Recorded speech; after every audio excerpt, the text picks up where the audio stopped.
इसके पहले वाले वीडियो में हम प्रेजेंट इंडेफिनिट टेंस के बारे में बताए थे, है ना, और उसको पहचानने और उसका अनुवाद करने का तरीका भी बताए थे, हम लोग सीखे भी थे।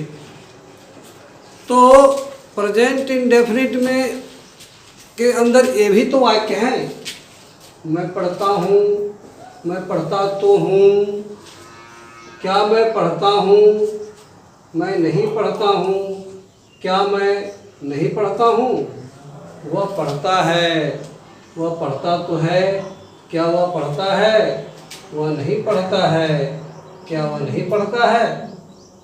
तो इस तरह के वाक्य हैं, तो हम उसको कैसे अनुवाद करेंगे? ये भी प्रेजेंट इंडेफिनिट के ही तहत है ना। तो मैं पढ़ता हूँ का कल ही हम लोग बनाए थे, क्या बनाए थे? आई रीड, आई रीड कल सीखे थे हम। मैं पढ़ता तो हूँ, तो यहाँ पर जो है रीड में इम्फेटिक के रूप में डू छिपा हुआ है। क्या छिपा हुआ है? डू। तो यहाँ हम लिखेंगे I do read, I do read. मैं पढ़ता तो हूँ का अनुवाद, इंग्लिश अनुवाद क्या हो जाएगा? आई डू रीड, है कि नहीं? अब क्या मैं पढ़ता हूँ, क्या मैं पढ़ता हूँ, इसका क्या होगा? ये डू जो है आगे आ जाएगा। तो जब हम आगे लिखेंगे तो कैपिटल लेटर, पहला शब्द का पहला अक्षर capital letter, do I read. I हमेशा बड़ा होता है, ध्यान रखना। तो डू आई रीड हो जाएगा, क्या मैं पढ़ता हूँ, क्या मैं पढ़ता हूँ, और डू आई रीड। और जब लिखेंगे मैं नहीं पढ़ता हूँ, तो यहाँ हो जाएगा I do not read, I do not read. Do not को हम संक्षेप में डोंट भी लिख सकते हैं, डोंट भी लिख सकते हैं। आई डोंट रीड, ठीक है, आई डू नॉट रीड या आई डोंट रीड। अब क्या मैं नहीं पढ़ता हूँ, इसको हम लोग दो तरह से बना सकते हैं कि डू आई नॉट रीड या डोंट आई रीड, या क्या हो जाएगा? Don't I read. ये दोनों तरह से बना सकते हैं लोग, क्या मैं नहीं पढ़ता हूँ का, है ना, डू आई नॉट रीड या डोंट आई रीड। ये बात समझ आई कि नहीं आई?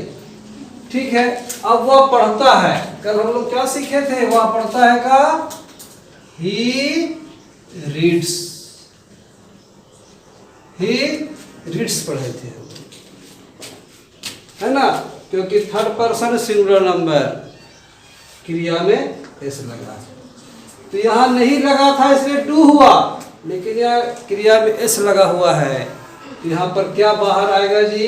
इम्पेरेटिव के रूप में ही डज रीड। क्या आएगा?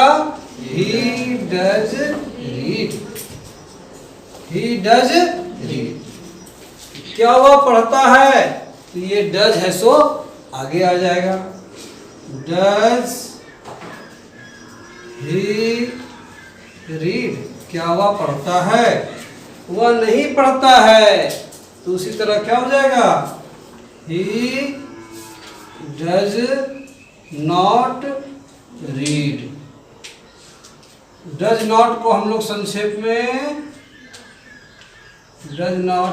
संक्षेप में डजंट भी लिख सकते हैं, ही डजंट रीड, है ना। क्या वह नहीं पढ़ता है? उसी प्रकार हो जाएगा he does he not read, या हम लोग इस तरह बना सकते हैं, डजंट पहले ही लिख दें, डजंट ही रीड। तो इस तरह हम लोग बना सकते हैं, जितने भी है। जिसमें केवल रीड रहेगा उसमें डू आएगा बाहर, है ना, और जिसमें रीड्स रहेगा डज आएगा बाहर। और एक बात ध्यान रखना है, he does read, he does reads नहीं, डज लिखने के बाद क्रिया का ओरिजिनल रूप होगा। ठीक है, तो ठीक है, इसे आप लोग नोट कर लें। तो इसके साथ ही हम लोग प्रेजेंट इंडेफिनिट टेंस पर आधारित वॉइस, एक्टिव वॉइस और पैसिव वॉइस में किस प्रकार हम लोग चेंज करेंगे उसको ही सीख लें। जैसे वॉइस का अर्थ होता है वाच्य और एक्टिव वॉइस कर्तृवाच्य, पैसिव वॉइस कर्मवाच्य।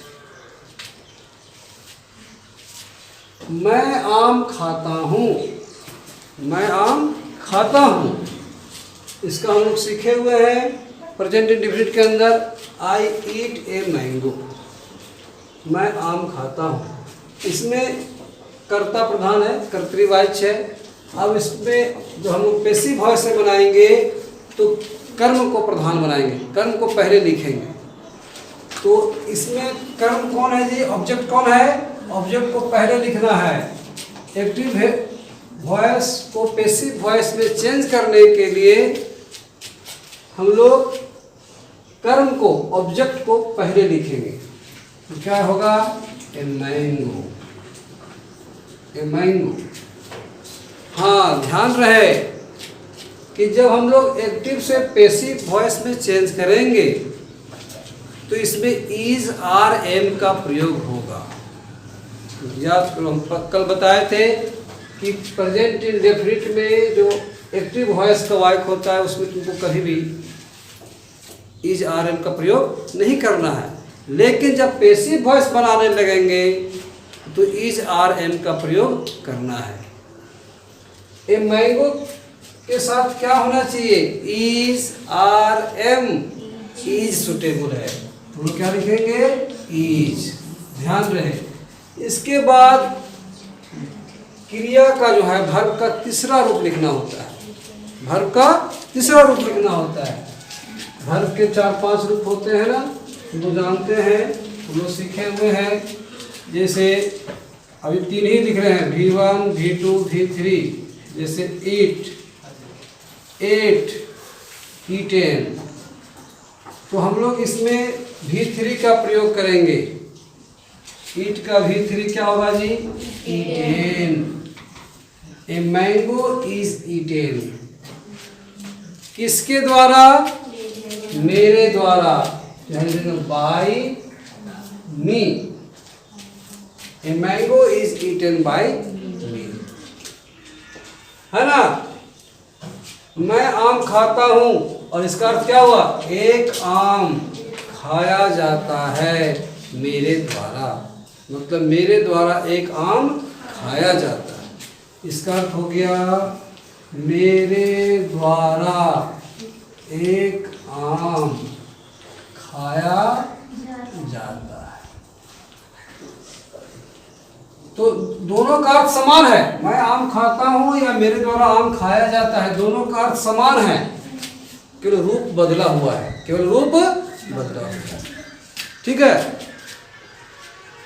ये भी ट्रांसफॉर्मेशन के अंदर ही आता है। ट्रांसफॉर्मेशन हम लोग सीखे हैं कि एक वाक्य को दूसरे तरह के वाक्य में बदल देना, है ना, लेकिन अर्थ नहीं बदलना चाहिए। रूप भले बदल जाए लेकिन अर्थ नहीं बदलना है।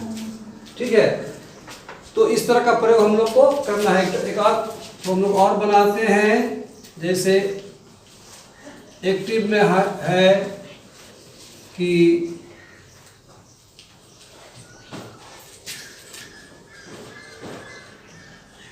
he helps me, he helps me, वह मेरी मदद करता है।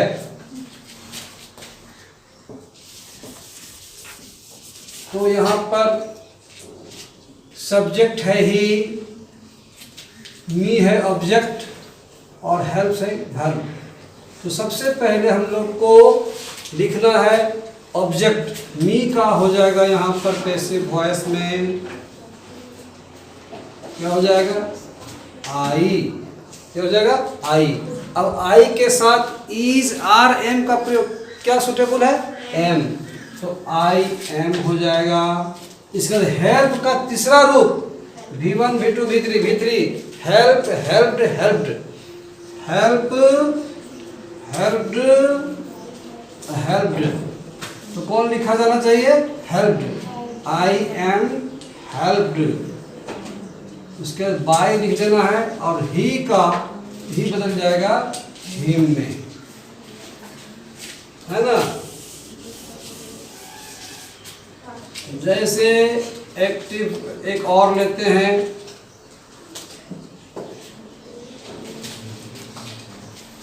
ही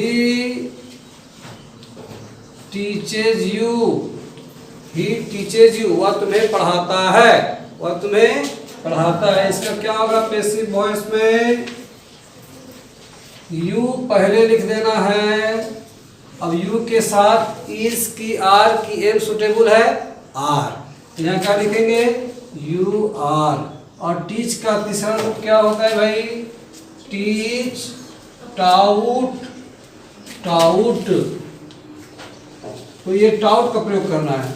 तो यू आर टाउट, तुम पढ़ाए जाते हो। बाय ही का हो जाएगा ही।